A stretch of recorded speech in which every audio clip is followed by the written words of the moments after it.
My son is nonverbal. He's 11 years old, brilliant in ways most people don't understand, and the light of my life. He doesn't speak, but he communicates. Through gestures, through his eyes, through the quiet determination that only people who know him well can appreciate. But to the HOA, he was just a problem. It started when he began walking home from school. His therapist had encouraged it, said it would give him independence and confidence.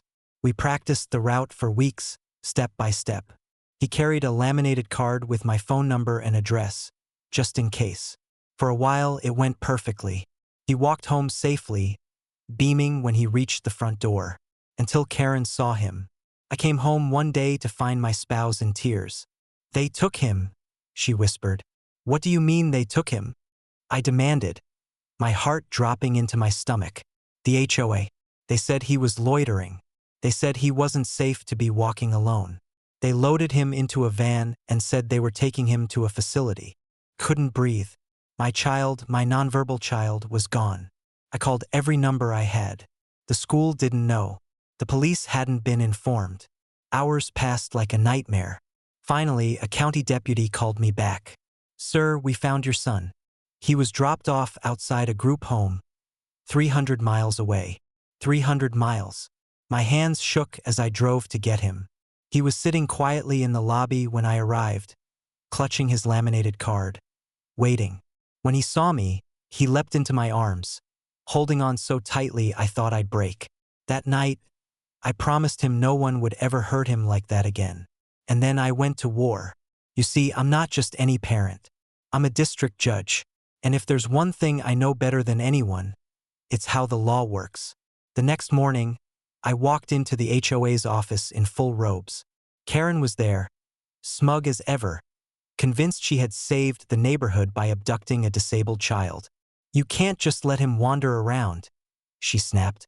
"We acted in the best interest of the community. The HOA has authority."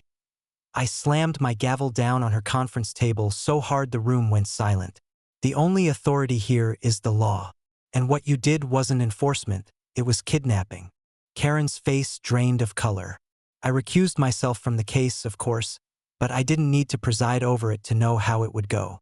The evidence was overwhelming. Security footage showed them coaxing my son into a van. Paperwork proved they forged documents to justify moving him. Witnesses testified how Karen bragged that children like him don't belong here. The state didn't go easy.